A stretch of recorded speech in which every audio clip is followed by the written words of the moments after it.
matin, chère Église, vous allez bien? Si vous avez encore de la voix ce matin, est-ce que je peux entendre un gloire à Jésus? C'est le fun, hein? Pasteur Simon mentionne que le Seigneur a renouvelé mes forces durant la nuit. Mais tu sais, j'ai un bébé en bas de 2 ans. Mes forces sont jamais totalement renouvelées. Mais en même temps, ils le sont toujours. Le Seigneur fait grâce. Est-ce qu'il y a des personnes ici que le Seigneur fait grâce dans leur vie? Je suis content d'être avec vous, Et je commence en vous posant cette question. Déjà, je vous pose cette question et je vous dis, avez-vous déjà eu besoin de planifier un gros événement dans vos vies? C'est drôle parce qu'hier, on a eu le banquet, donc je suis sûr que certains ici peuvent me dire oui. D'ailleurs, j'ai vu Ralph tantôt, le banquet est planifié, j'avais l'impression qu'il volait tellement qu'il y avait moins de poids sur ses épaules. Merci d'ailleurs à toute l'équipe. Merci à Ralph, merci à Simon qui était là, MC ce matin. Merci à toute l'équipe qui a fait partie du jubilé. Est-ce qu'on peut les applaudir? Merci pour cet événement. Et je me demandais si des personnes d'entre vous ont déjà eu à planifier un gros événement, un événement qui prend même des fois des semaines, voire des mois à planifier. Et justement, quand on prend le banquet qui a été une grande réussite, on voit qu'il y a du travail en arrière. De mon côté, moi, la semaine passée, j'ai eu l'opportunité de planifier la retraite Momentum pour les ados, plus qu'une centaine d'ados qui étaient présents la fin de semaine passée. Et c'était vraiment un temps où on a glorifié le Seigneur. Et d'ailleurs, on va avoir un vidéo-montage qui va être passé la semaine prochaine. Mais au travers de l'organisation, tu souhaites toujours que tout soit parfait. Tu veux organiser en amont, tu veux t'assurer que tout soit parfait, que chaque détail a été adressé. Et tout se passe de la manière que tu l'as planifié, c'est ce que tu désires, mais ça vient avec un lot de pression. Ça vient avec un lot de pression et tu dois coordonner l'événement. Nous, on a eu des serviteurs qu'on a eu besoin de s'occuper. On a eu besoin de s'occuper de la décoration, de la nourriture, des activités. Et tu arrives à un moment où tu commences à angoisser parce que c'est pas exactement comme tu l'avais imaginé. Tu arrives quelques jours avant l'événement et tu as l'impression que certaines choses que tu avais planifiées ne se passent pas comme tu l'avais planifié. Et ça peut apporter son lot d'angoisse. Et je vous partage une phrase que pasteur Sylvain, ici en avant, m'avait écrit avant le début de l'événement qui me rappelait une vérité fondamentale. Il me dit, ne stresse pas. C'est l'affaire de Dieu, pas la tienne. C'est l'affaire de Dieu, pas la tienne. Alors que moi, je suis dans mon organisation, il y a des choses qui fonctionnent et des choses qui fonctionnent moins bien. Ne stresse pas. C'est pas ton affaire, c'est l'affaire de Dieu. Et alors que le doute s'installe dans nos vies, que l'humain prend le dessus, je me suis fait rappeler qu'au final, c'est Dieu. C'est pour lui que j'organise Momentum. C'est pour lui que j'organise cette retraite. Et c'est lui qui l'a prévu depuis le début des temps. Alors que pour moi, dans ma tête, non, j'ai quelques mois pour planifier un Momentum, il faut que je m'assure. Le Seigneur avait prévu ce temps-là avec les jeunes, avec les adolescents, depuis la création.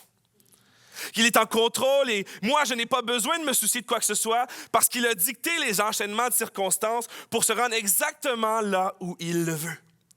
Et en tant que pasteur, je ne suis pas différent de vous. Je n'ai pas une facilité différente de vous. Non, j'ai constamment besoin d'un rappel de la souveraineté de Dieu dans ma vie. J'ai constamment besoin que le Seigneur me rappelle à quel point c'est lui qui est en contrôle et pas moi. Après tout, j'organise juste une retraite d'une centaine d'ados. Lui, il s'est simplement chargé d'organiser l'univers. Et peut-être que ce matin, tu as besoin de ce rappel. Tu as besoin de cet enseignement afin de voir qu'au final, le Seigneur nous appelle à quelque chose et c'est le titre du message ce matin. Le Seigneur nous appelle de passer du doute à une foi véritable.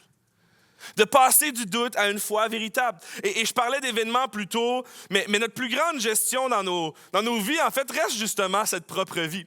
Au-delà de l'événement que tu dois gérer, au-delà de la fête de quelqu'un, au-delà de quoi que ce soit, un mariage, juste gérer ta vie, c'est assez de travail. Et Dieu nous appelle constamment à lui faire confiance et lui remettre tout dans ses mains. Récemment, j'ai vu un clip de 2 équipes qui faisaient une épreuve, OK? Et les 2 équipes, c'était 2 équipes de 2. Et il y en avait une des personnes qui avait les yeux bandés, qui ne voyait rien, qui devait se faire guider par quelqu'un qui, elle, voyait l'obstacle et disait « OK, va à droite, va à gauche, OK, avance plus vite, OK, ralentis, attention à un obstacle. » Et tu voyais 2 dynamiques d'équipes très différentes. La première équipe, c'était l'équipe que tu dis « OK, ouais, ça a l'air un peu plus difficile. » Tu avais la personne qui ne voyait rien, qui était en manque de confiance totale. Là. Elle avançait un petit pas, elle avait peur, et pour elle, elle était dans l'incompréhension. Elle ne voyait rien du tout, et elle avait peur d'avancer. Et tu as l'autre équipe qui, elle, la personne ne voyait rien, mais elle était obéissante. Elle était obéissante, elle était à l'écoute, elle était efficace. lorsqu'elle avait les yeux bandés, qu'elle ne voyait rien, on lui disait « va à droite », elle allait à droite. Et tu vois que la différence entre les deux personnes vient de la personne qui la guidait. Parce que la personne qui guidait la première équipe, elle était remplie de frustration, d'impatience et de déception. Parce qu'elle disait à sa coéquipière « va à droite ». Et la coéquipière n'était pas trop sûre. Mais dans la deuxième équipe, lorsqu'elle disait « va à droite », elle allait à droite. Lorsqu'elle disait « va à gauche », elle allait à gauche. Lorsqu'elle disait « avance », elle avançait. Quelle équipe a gagné selon vous? La numéro 2, bien sûr. L'équipe numéro 1 qui avait peur, qui était frustrée, n'ont pas fait un grand bout de chemin. L'équipe numéro 2 ont gagné rapidement. Maintenant, ce que je te demande, c'est dans quelle équipe voudrais-tu être pour ta vie et pour ton destin spirituel de ce que Dieu réserve pour toi? Dans quelle équipe aimerais-tu être? Dans la 1 ou la 2? Moi, je vais être dans aucune des deux. Parce que je veux pas que mon guide soit un humain. Je veux pas que mon guide soit quelqu'un qui est bon à un certain moment. Je veux pas un guide qui est bon au bon moment. Je veux un guide qui est bon en tout temps. Pour moi, dans une équipe où j'ai les yeux bandés, je ne vois pas ce qui se passe dans ma vie, le plan de Dieu peut m'être caché en sa totalité. Je veux savoir que la personne qui me dit d'aller à droite a conçu le plan, a conçu l'endroit. Je veux savoir que la personne qui me guide, elle est parfaite. Parce que moi, je ne suis pas toujours à l'écoute. Je ne suis pas toujours à l'écoute et je ne suis pas toujours obéissant et efficace. Je pense que je suis aussi celui qui a peur, qui a un manque de confiance, celui qui a un manque de compréhension. J'ai donc besoin du Dieu qui est tout-puissant pour venir combler mes lacunes. J'ai besoin du Dieu qui va venir faire la place de ce que je ne suis pas capable de faire. Prendre la gloire là où je suis pas capable de shiner, comme on dit en hébreu, ou de s'occuper des choses que je n'ai pas capable d'avoir le contrôle. J'ai besoin de ce Dieu tout-puissant. Et si c'est ton cas ce matin, tu peux dire Amen, tu as le droit. Et ce matin, on va regarder au livre d'Habakkuk. C'est un livre qui est dans la Bible, je te confirme, je l'ai regardé, je l'ai lu.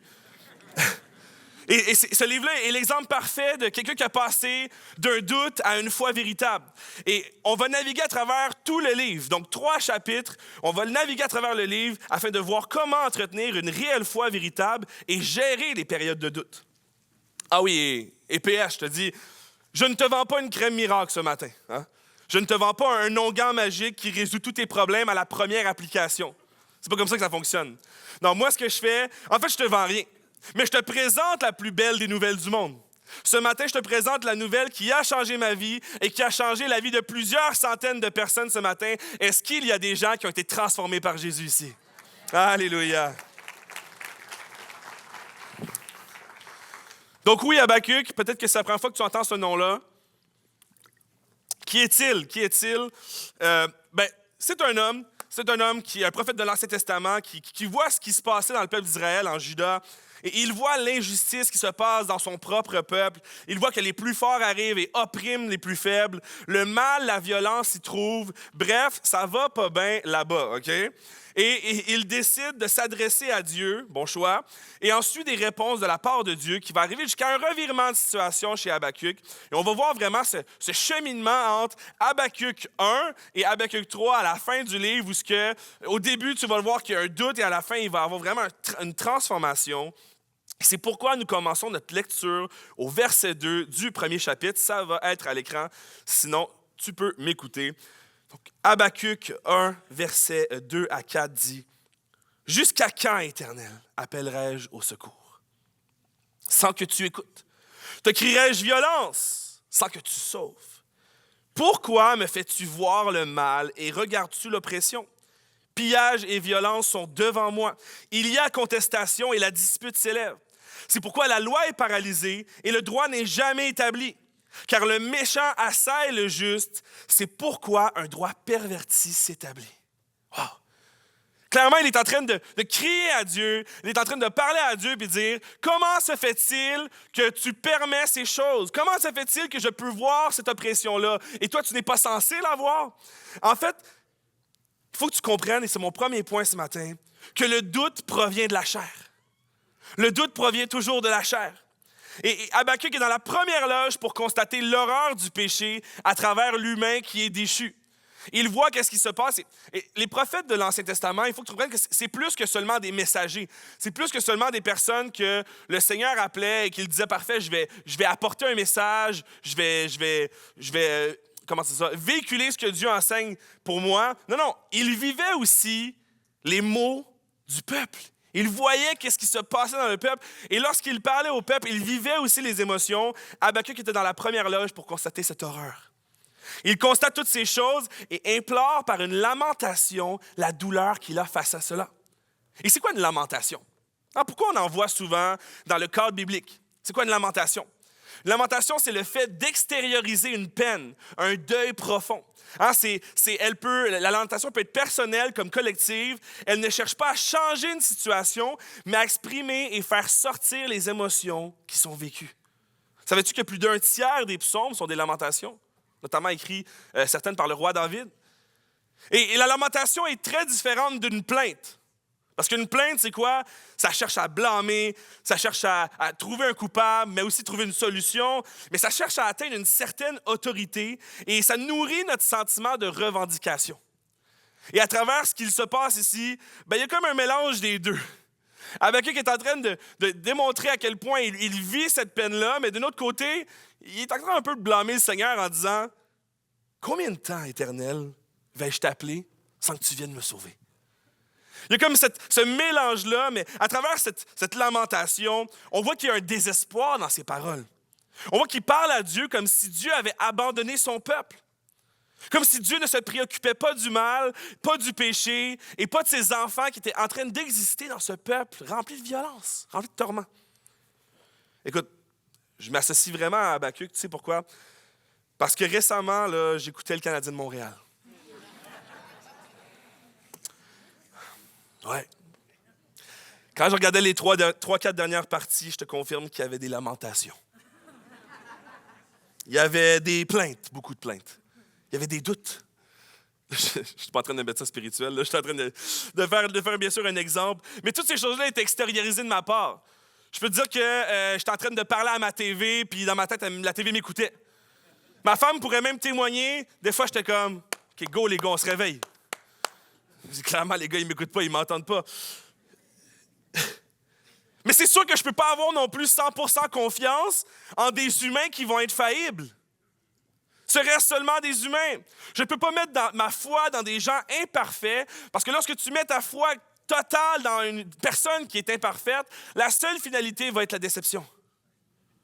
Lorsque tu mets tes attentes en quelqu'un qui ne peut pas les répondre, tu vas automatiquement avoir des déceptions.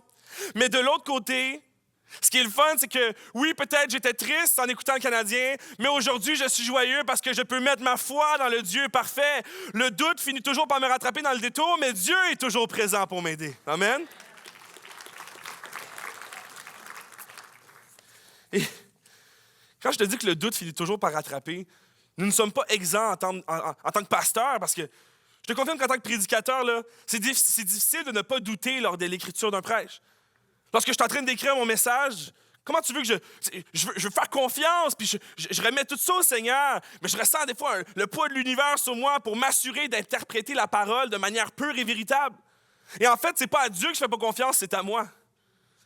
Et je dois constamment remettre ça au Seigneur et dire, Seigneur, guide-moi, montre-moi ce que tu veux que j'enseigne.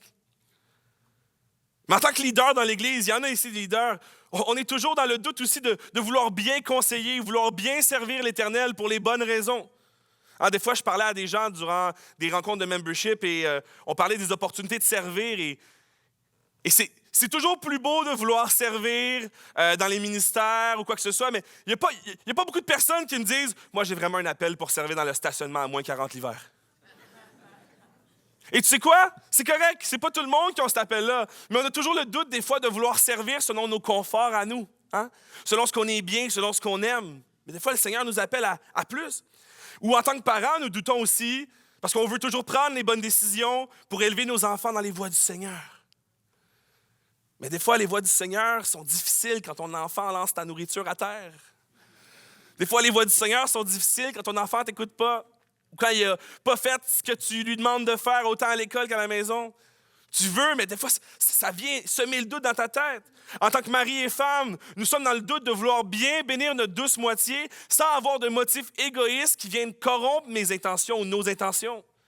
Hey, je te confesse, ça m'est déjà arrivé de devoir régler un problème et de me dire « Ah, je vais régler le problème parce que je ne veux pas avoir la conséquence. » Je pense pas que je suis tout seul ici, right? J'espère. Sinon, venez prendre ma place, OK? Mais tu comprends qu'à travers ça, on a toujours le doute de est-ce que je le fais pour la bonne raison?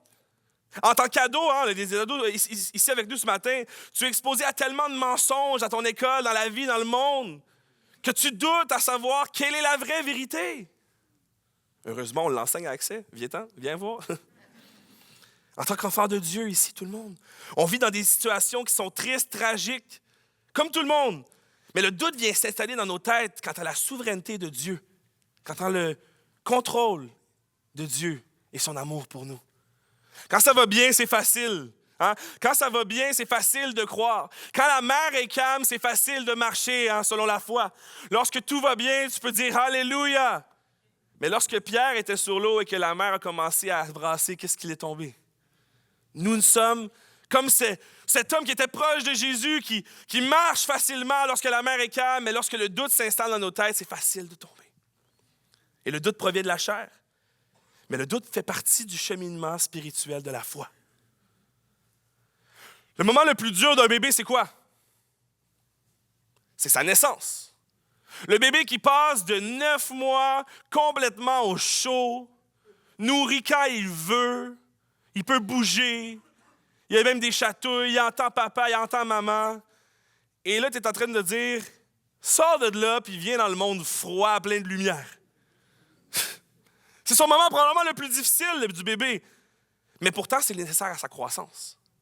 Parce que tant qu'il ne passe pas à travers cela, il ne pourra pas croître, il ne pourra pas grandir. Le moment de doute, c'est peut-être quelque chose qui est difficile dans nos vies, puis on ne veut pas le laisser gagner, mais c'est aussi la possible naissance d'une foi qui devient affermie.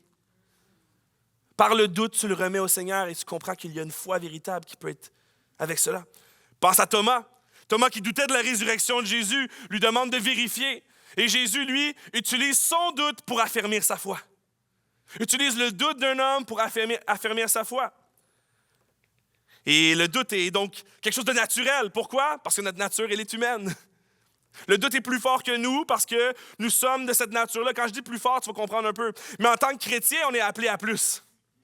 On est appelé à plus, on est appelé à une gestion, une saine gestion du doute. De voir comment on peut gérer le doute. D'être capable de le reconnaître, le verbaliser et de retourner dans l'espoir envers notre Dieu puissant. Et quand nous voyons la maladie, quand nous voyons la guerre, quand nous voyons le trafic humain, récemment, il y a eu la fin de semaine de la F1 à Montréal. Oh, c'est beau, tout le monde vient, mais c'est une des fins de semaine où le trafic humain est en hausse à Montréal. Il y a des personnes qui viennent de partout, achètent littéralement des gens, achètent des services sexuels. Lorsqu'on voit les meurtres de masse, lorsqu'on voit les actes de terrorisme, lorsqu'on voit le racisme qui continue quand même, lorsqu'on voit la discrimination, l'injustice, lorsqu'on voit les faux évangiles, nous sommes appelés aussi à nous lamenter envers ce monde déchu. À regarder au Seigneur et dire, Seigneur, voici qu'est-ce que ton peuple vit. Et d'avoir cette peine-là de voir que le monde est affecté par le péché. Mais nous sommes aussi appelés à garder confiance que Dieu n'est pas inactif. Dieu n'est pas assis sur une chaise en train de boire un verre et dire, c'est pas grave, je peux les laisser 5 minutes, il n'y aura pas de problème. Non!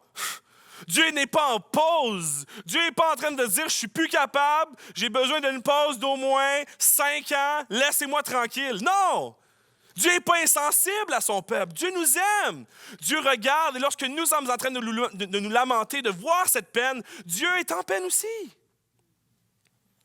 Il est conscient, il est au-dessus de tout, il est en contrôle et il voit ta souffrance. Et là, je parle pour toi précisément dans ta vie. Parce que oui, tu peux te lamenter sur les douleurs du monde, mais probablement que tu en as aussi à l'intérieur de toi. Probablement que tu vis ces douleurs. Probablement que des choses que j'ai mentionnées, peut-être la maladie, la mort, les injustices, le racisme, la discrimination. Peut-être que tu as été victime de cela cette semaine même. Peut-être que tu as cette situation qui pèse sur toi. Peut-être que tu as l'impression que Dieu est en pause. Peut-être que Dieu ça ne me tente pas de te gérer cette fois-ci. Mais je veux te rassurer. Dieu n'est pas insensible, Dieu n'est pas inactif. Dieu est en contrôle de tout. Si tu le crois, je peux entendre amen. Alors oui, toi qui as reçu le diagnostic de maladie, de santé mentale, et tu te demandes, pourquoi moi? Toi qui as vécu la mortalité récemment et tu te demandes pourquoi nous? Toi qui as l'impression que tes finances s'écroulent et que tu ne réussiras pas à passer la fin du mois. Toi qui n'as plus de contact avec tes enfants ou tes parents par faute d'une relation saine. Toi qui as des êtres proches qui ne suivent pas le Seigneur ou qui sont hostiles à l'Évangile. Toi qui souffres au travail. Toi qui souffres à la maison. Toi qui doutes de l'efficacité de la prière. Laisse-moi te rappeler de la puissance de Dieu. Laisse-moi te dire, et c'est mon deuxième point ce matin, la solution provient de Dieu. Le doute provient de la chair, mais la solution provient de Dieu. Habakkuk 1, versets 5-6, c'est la réponse de Dieu et tu vas voir, c'est peut-être pas la réponse que tu voudrais entendre, c'est certainement pas la réponse qu'Habakkuk voulait entendre. Il est écrit, voyez, regardez parmi les nations, soyez dans la stupéfaction et la stupeur, car quelqu'un est en train d'accomplir en votre temps une œuvre que vous ne croiriez pas si on la racontait. Et là, ça se corse. Voici, je fais surgir les Chaldéens, qui sont au final aussi représentés comme des Babyloniens. Ce peuple impitoyable et impétueux qui traverse des étendues de pays pour s'approprier des demeures qui ne sont pas à lui. OK, comprends une chose là. Habakkuk est en train de dire, ça va pas bien à travers le peuple. On a besoin d'aide. Et Dieu dit, parfait, je vais t'envoyer un peuple redoutable pour vous conquérir. Habakkuk est genre, bro, t'es sérieux? Je t'ai demandé de l'aide. Tu m'offres quelque chose qui est pire. Mais est-ce que j'ai bégayé lorsque je t'ai dit que la solution provient de Dieu? En anglais, on dit « I stutter ». Est-ce que j'ai besoin de me répéter? Non, la solution provient de Dieu, que tu l'aimes ou pas. Dieu décide d'utiliser le peuple babylonien qui aura comme roi éventuel Nabuchodonosor pour prendre le contrôle du peuple d'Israël, les envoyer en exil pour finir sous cette même domination pendant un bon bout de temps. Et est-ce qu'il y a des personnes ici qui croient comme moi que le plan et les moyens de Dieu est au-dessus de nous, les humains? Amen. Amen, yes. Mais pour Habakkuk, il est tout simplement surpris et abasourdi de la réponse de Dieu. Pour te faire un exemple, OK? C'est comme si tu venais ici me voir, puis tu me dis, Simon-Pierre, ça va vraiment pas bien. Chez moi, j'ai un problème de souris. OK? Imagine 150 souris chez toi. Des souris en haut, des souris en bas. Tu sais, là, le genre de nombre de souris que même quand le chat est là, les souris dansent pareil, là, tu comprends? Il n'y a rien qui se passe, peu importe. Et 150 souris, tu viens me voir, j'ai vraiment un problème. Et tu sais quoi? Je m'en occupe. Je m'en vais regarder, je magasine un peu à droite et à gauche. Et je m'en viens chez vous, je t'envoie 10 lions et 5 tigres. Pas pire, non? En quelques instants, tu n'as plus de souris. Les lions et les tigres sont occupés. On est content? Ouais. T'as peut-être plus de problème de souris, mais t'as un problème de félin sauvage maintenant. Et tu sais ce qui est dérangeant dans tout ça? C'est que je ne pourrais pas m'en occuper. J'ai envoyé les lions et les tigres chez vous. J'ai répondu à ton problème, mais je ne pourrais pas les enlever de là. Parce qu'ils sont trop forts pour moi. Les lions et les tigres sont trop grands, sont trop puissants, sont trop terrifiants pour moi. Oh oui, je suis capable de te les envoyer, je suis capable de les déposer, mais je suis désolé, tu vas avoir ce problème-là longtemps. Mais voici la différence entre le Dieu que je te présente ce matin et l'humain. Le Dieu que je te présente ce matin, que ce soit des chats, des lions, des Babyloniens, pour résoudre un besoin, peu importe ce qu'il envoie, il est au contrôle de tout. Il peut envoyer quelque chose qui a l'air d'insurmontable dans ta vie, mais si Dieu permet, Dieu peut enlever. Si Dieu enlève, Dieu peut permettre. Il n'y a pas de limite. Moi, j'ai de la misère à enlever les félins sauvages. Le Seigneur domine sur tous les félins sauvages. Même le mal dans le monde est sous son contrôle, car il sait exactement la manière que l'histoire va se terminer. Et ça, je ne comprends pas à quel point on ne le réalise pas plus. De savoir que Dieu connaît la fin de l'histoire. Hey! S'il y a une personne ici qui pouvait connaître le résultat de la loto, le monde s'écroulerait. L'argent n'aurait plus de valeur parce que quelqu'un pourrait tout le temps retirer de l'argent, gagner le loto. Vous ne comprenez pas à quel point c'est important de comprendre que lorsque le Seigneur connaît la fin de l'histoire, ça nous met en contrôle et en paix. Comme le médecin qui prescrit des fois des traitements de chimiothérapie, qui comportent des effets secondaires nocifs, mais qui visent à éliminer un cancer plus dangereux. Ou comme l'autre qui pratique une amputation. En fait, d'empêcher une infection grave de se propager, le Seigneur peut permettre un mal dans ta vie nécessaire pour s'assurer qu'il n'y en ait pas un plus gros qui domine. Notre Dieu peut permettre un mal, un défi, une épreuve et même une tragédie, sachant qu'il y a un bien plus grand bien derrière. Et tout cela vient dans le cheminement de la foi véritable. Parce qu'à travers l'épreuve ou la réponse de Dieu, qui n'est pas tout le temps comme on le souhaite, on n'a pas besoin de comprendre, on n'a pas besoin de raisonner, on n'a pas besoin d'accepter la décision de Dieu. On a besoin de suivre et d'avoir foi dans son plan parfait. Il prend soin et s'occupe de ses enfants. Je devrais entendre un amen ce matin. Et de toute façon, on ne peut pas comprendre exactement lorsqu'il nous révèle son plan seulement. En fait, excusez-moi. On peut comprendre son plan que seulement lorsqu'il qu'il nous le révèle, merci. Car, et c'est mon troisième point ce matin, l'incompréhension provient de l'humain. Le doute de la chair, la solution de Dieu, l'incompréhension provient de l'humain.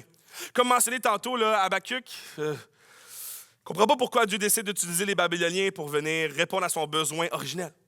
Mais si on regarde un peu plus loin, au verset 12 à 14 du chapitre 1, il répond à Dieu.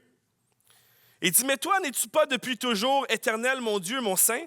Nous ne mourrons pas, éternel, tu l'as établi pour le jugement. Mon rocher, tu l'as affermi pour châtier. » Et là, ça va être un peu plus différent. Il va dire, « Tes yeux sont trop purs pour voir le mal, tu ne peux pas regarder l'oppression. Pourquoi donc regardes-tu les traîtres? Gardes-tu le silence quand un méchant engloutit un plus juste que lui? Tu traites les humains comme des poissons des mers, comme des bestioles qui n'ont pas de maître. » OK, Habakkuk, calme-toi. Calme-toi, bro. Mais en même temps, je comprends parce que lui ne comprend pas. Il ne peut pas comprendre la raison de Dieu tant et aussi longtemps que Dieu ne décide pas de la révéler par lui-même. Et c'est véritable pour nos situations car l'imparfait ne peut pas comprendre le parfait. Le divin, on ne peut pas le comprendre sans que Dieu nous permette de le comprendre. Et lorsque nous sommes dans l'incompréhension, qu'est-ce que l'humain fait? Il se porte à un comportement très de base. On commence à assumer. Hein? On commence à assumer ou prendre pour acquis les motifs de l'autre.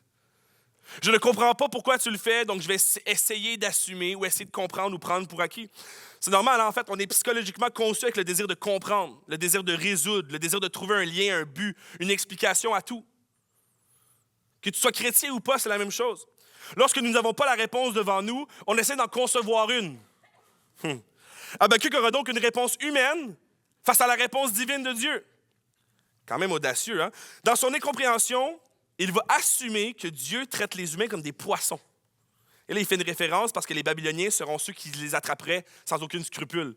Les poissons comme s'ils sont sans défense et que le peuple des Babyloniens pourrait venir et juste attraper tout le monde et s'occuper de ce peuple-là. C'est quand même audacieux.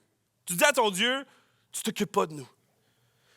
Mais ça, ce qu'il est en train de mentionner, c'est que c'est comme s'il impliquerait que Dieu est injuste. Comme si Dieu aurait au final la responsabilité des actions des Babyloniens, alors que Dieu représente quoi? Il représente la justice. Dieu représente la justice. Et tous les péchés humains ne sont pas responsabilité de Dieu, sont la responsabilité de nous. Mais Habakkuk ne comprend pas, ne voit pas pourquoi. Il cherche à raisonner, il cherche à trouver sa propre définition. Et dans son incompréhension, ça laisse place à l'œuvre du péché, à la tentation de se placer au-dessus de la justice de Dieu. C'est pas quelque chose qu'on fait souvent, nous aussi. Une situation qui se passe dans nos vies, on n'est pas satisfait. Et on a l'impression qu'on saurait mieux comment gérer ça que Dieu. On saurait mieux comment écrire cette page de notre histoire. Ou « Ah, c'est injuste. Le Seigneur n'a pas bien fait. » Hé, mon ami, rappelle-toi que tu n'es qu'un simple humain fait poussière. Que tu retourneras poussière. Mais le Dieu qui n'a pas eu cette naissance, qui n'a pas eu cette fin, qui a toujours été présent, ce Dieu qui est en dehors du temps, lui, est en contrôle. Et il y a une situation qui s'est passée avant Momentum, donc la semaine passée. Pendant 2 semaines de temps, des leaders de mon ministère et d'autres personnes, on a ramassé des boîtes de carton. OK? On a ramassé des boîtes de carton, on les a toutes dépliées, on les a mis plates. Pourquoi? Parce qu'on les utilisait pour faire de la décoration. Donc, on découpait à travers les boîtes et on avait besoin d'un certain type de boîte qui était assez large, avec une assez grande aire pour pouvoir découper nos formes et après ça, pouvoir les peinturer. Et toutes les boîtes sont là pendant 2 semaines. C'était un peu le bordel même, OK? Mais j'arrive le jeudi, la journée de décoration. Parce que le momentum est vendredi. Donc, jeudi avant, on vient ici à l'église et on décore tout le monde en équipe. Les boîtes ne sont plus là. Où sont mes boîtes?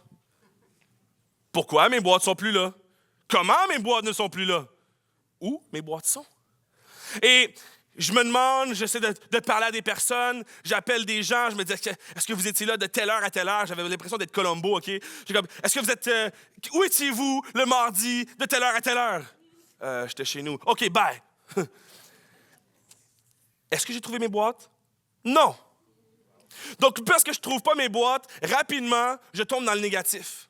Je tombe dans les mauvaises intentions, puis je me dis, il y a des personnes qui ont eu besoin de déménager, ils ont vu les boîtes, ils ont pris mes boîtes, sont partis. Il y a eu des personnes qui avaient besoin de ces boîtes-là, je sais pas moi. J'ai même accusé le Cap, excusez-moi, je vous demande pardon, Cap. Je vous aime. Je me confesse. Mais je me suis dit, ils en ont des boîtes, ils en passent du carton. C'est sûrement eux, je vais voir mon frère Sirac. Ma bad. Okay, parfait, tout est beau. C'est pas eux. Mais j'ai rapidement tombé dans des mauvaises intentions envers les gens et dans du chiolage et de la revendication d'une possible et future justice. Mes boîtes, j'étais quasiment en train de faire du piquetage avec mes boîtes, tu comprends, mais j'avais pas mes boîtes. J'ai envoyé des leaders dans le container pour aller chercher des boîtes. On n'a pas trouvé nos boîtes. Finalement, c'était quoi? C'était un accident. C'est un accident. Quelqu'un a vu les boîtes, pensait que ça allait au recyclage, je les ai portées au recyclage. Fini. Ça arrive. Je n'avais pas mis une étiquette sur mes boîtes pour dire « important ». Mais tu comprends à quel point l'humain a tout le temps cette réflexion-là rapide de tourner vers le négatif, de tourner vers l'intention mauvaise. Lorsqu'on est dans l'incompréhension, lorsqu'on ne sait pas qu'est-ce qui se passe, on cherche à trouver notre propre solution. On cherche à se dire « ma justice a été brimée ». Habakkuk fait la même chose.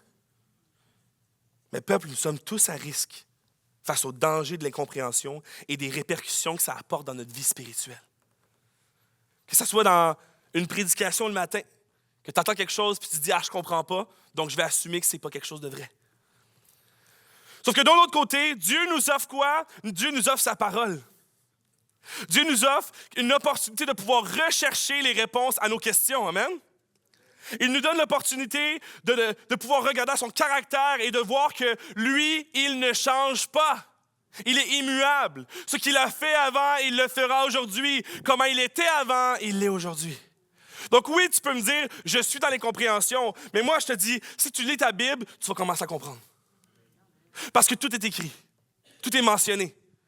Pourquoi Dieu fait ci? Pourquoi Dieu est comme cela? Est-ce que Dieu est ci? Est-ce que Dieu est comme cela? La Bible mentionne, il est parfait 3 fois saint. De la même manière que les Babyloniens apportaient une crainte, une peur et des questionnements envers Habakkuk, nous avons des situations dans nos vies qui semblent insurmontables.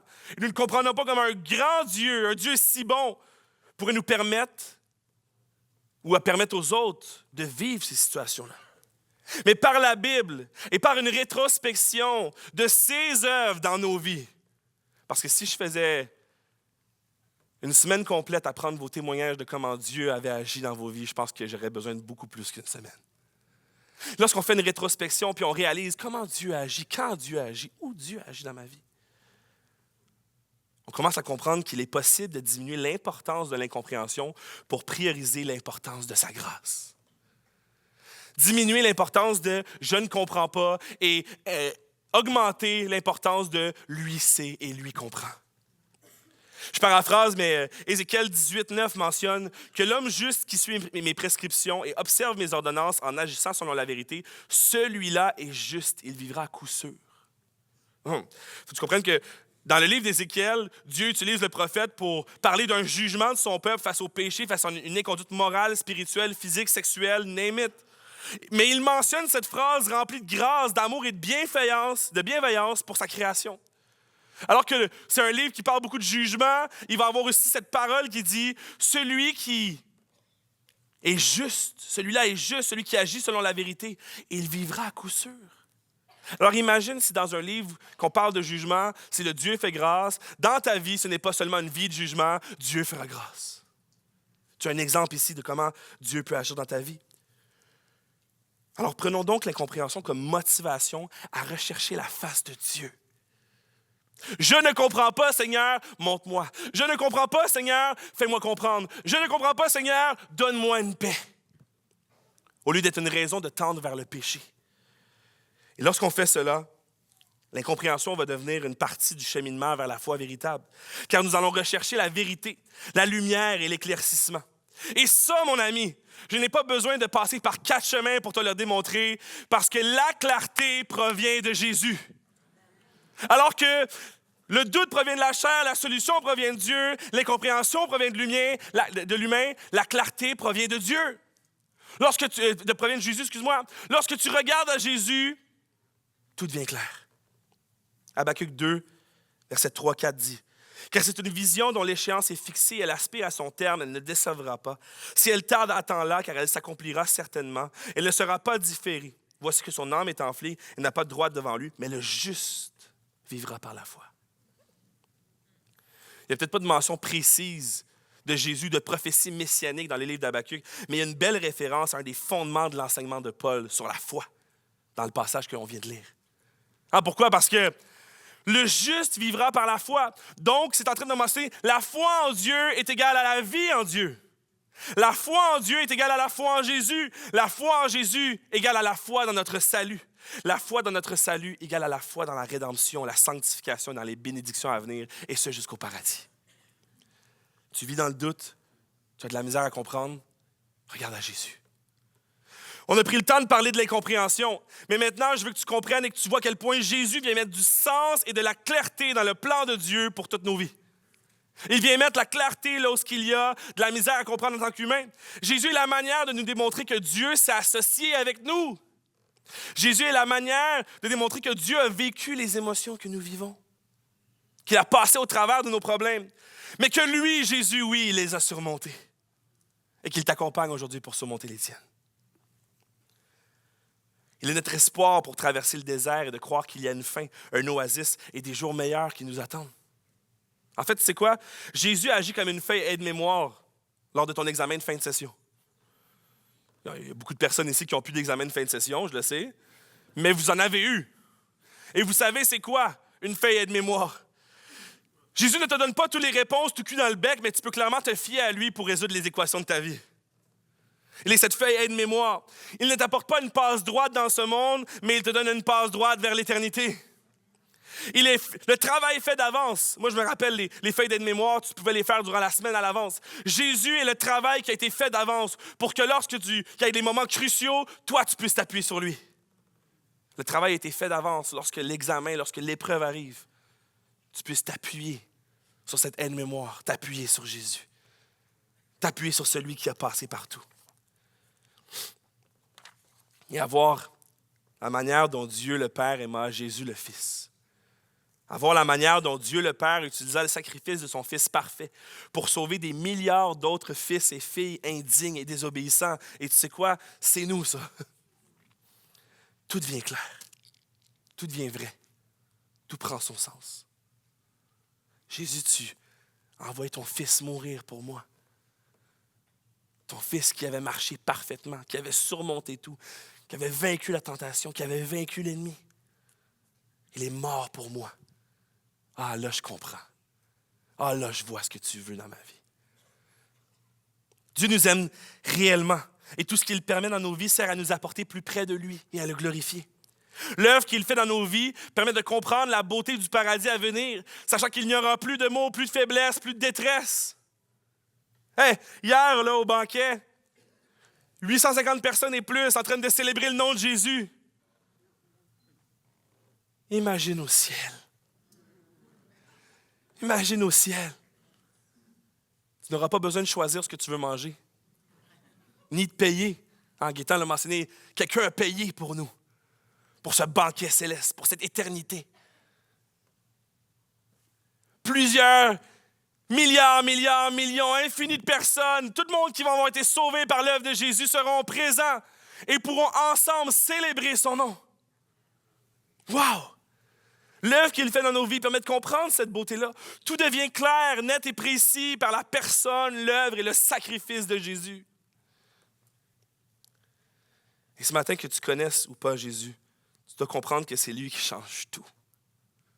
C'est lui qui change tout. C'est lui qui permet de pouvoir partager cela. Parce qu'il a transformé ma vie pour sa gloire. Et je crois que je ne suis pas le seul ce matin. Si tu le crois aussi, je devrais entendre un amen si le Seigneur a transformé ta vie. Amen, amen, amen. Merci Jésus. Et alors que j'appelle les musiciens, on remet à la lumière, hein? Le doute provient de la chair. Le doute provient de la chair. La solution provient de Dieu. L'incompréhension provient de l'humain. La clarté provient de Jésus. Et je t'ai dit que le cheminement, c'était de passer du doute à la foi véritable. Alors voici, la foi véritable provient de l'Esprit. Autant que je dis que le doute provient d'une nature que nous ne pouvons changer, mais qu'il y a l'opportunité de le gérer, autant que la foi véritable n'est pas accessible par notre propre force, elle vient de plus fort et plus haut que nous. Elle vient de l'Esprit. Mais nous avons l'opportunité et la responsabilité de l'entretenir. Oui, j'ai reçu un don inestimable. Ma job, c'est de m'assurer qu'elle est en santé cette fois. Tu m'offres une voiture, tu m'offres gratuitement une voiture, la moindre des choses, c'est de m'assurer qu'elle est propre. Imagine à quel point tu as reçu le plus grand des cadeaux, à quel point notre responsabilité, c'est de l'entretenir, prendre du temps dans sa relation. Regardons maintenant au dernier verset du livre, là où il y a le revirement de situation, qui prend place par l'enseignement, la grâce et l'Esprit de Dieu dans la vie d'Habacuc. On tombe à Habacuc 3, versets 16 à 19. Et je te rappelle que les dernières fois que j'ai parlé d'Habacuc, là, je t'ai parlé de lui qui ne comprenait pas, qui disait à Dieu, qu'est-ce que tu fais à ne pas m'écouter, qu'est-ce que tu fais à ne pas me parler, pas m'entendre, pas regarder et voir qu'est-ce qui se passe dans ton peuple. Hey, tu traites ton peuple comme des poissons, tu es injuste. Ça, c'est les dernières fois que je t'ai parlé d'Habacuc, right? Tu te rappelles de ça? Lis, écoute avec moi. J'ai entendu et mes entrailles ont frémi. À ce bruit, mes lèvres ont tremblé, mes os se dissolvent et sans bouger, je frémis d'attendre le jour de la détresse où notre assaillant montera contre le peuple. Toi qui es vraiment encore affecté. Car le figuier ne fleurira pas, point de vendage dans les vignes. La production de l'olivier sera décevante. Les champs ne donneront pas de nourriture, le petit bétail disparaîtra de l'enclos, point de gros bétail dans les étables. Mais moi, j'exulterai en l'Éternel. Je veux trouver l'allégresse dans le Dieu de mon salut. L'Éternel, mon Seigneur, est ma force. Il rend mes pieds semblables à ceux des biches et me fait marcher sur les hauteurs. Voici ce que le Seigneur peut faire dans ta vie, de te faire passer du doute à une foi véritable. Le Seigneur, l'Éternel, est ma force. Wow! Voici ce dont je parle lorsque je parle d'une foi véritable. Je ne parle pas d'une foi qui est parfaite dès le début, mais d'une résilience par le Saint-Esprit à croire que Dieu est en contrôle. Je parle d'une foi qui surmonte les défis, les épreuves et les circonstances désagréables que nous vivons. Je parle d'une foi qui n'a aucun sens. Aucun sens, cette foi. Tu ne peux pas l'expliquer, tu peux la vivre. Comment ça se fait que tu crois à un Dieu? Je ne sais pas. Mais lui, il sait. Parce que c'est lui qui a implanté cette foi dans mon cœur. Comment ça se fait que tu vas à l'église dimanche après dimanche? Comment ça se fait que tu sers? Comment ça se fait que tu donnes de l'argent? Parce qu'il est bon. Et parce qu'il m'a mis cette foi.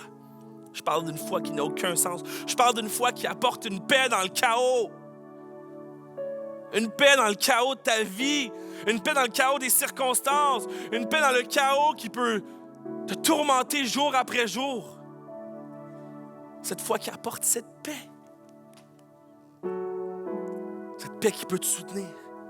Je parle d'une foi qui vient du Saint-Esprit transmis par Jésus-Christ lors de son exaltation. Je parle d'une foi qui est accessible à toi qui vient pour la première fois. Je parle pas d'une foi qui, il faut que tu viennes 3 fois avant de pouvoir débloquer quelque chose. C'est pas parce que tu as besoin de parler d'une certaine manière que cette foi-là peut entrer en dedans de toi. Non, aujourd'hui même, tu as juste besoin de tendre les mains et de recevoir ce don. Hey, c'est ta première fois, je te parle à toi, je te vois pas, je sais pas t'es où, mais t'entends ma voix. Cette foi est accessible pour toi. Elle a changé ma vie, elle a changé la vie de centaines de personnes ici. Elle peut changer la tienne. Jésus veut parler à travers toi. Je parle de celle qui est accessible pour ceux qui viennent pour la première fois, mais je parle de celle qui est renouvelable pour celui qui vient pour la 1000e fois. C'est facile de s'asseoir ici à sa chaise habituelle chaque dimanche après dimanche. Puis d'écouter la personne parler. De partir après, aller manger au même restaurant, aller chez vous faire la même sieste. Et à commencer le lundi matin avec aucun changement. Pourtant, tu étais là. Check, j'étais allé à l'église. Non, moi, je te parle d'une foi qui est véritable. Je te parle de quelque chose qui est renouvelable pour toi. Je te parle d'une foi qui est véritable, accessible et disponible. Et ce matin, j'ai un court appel.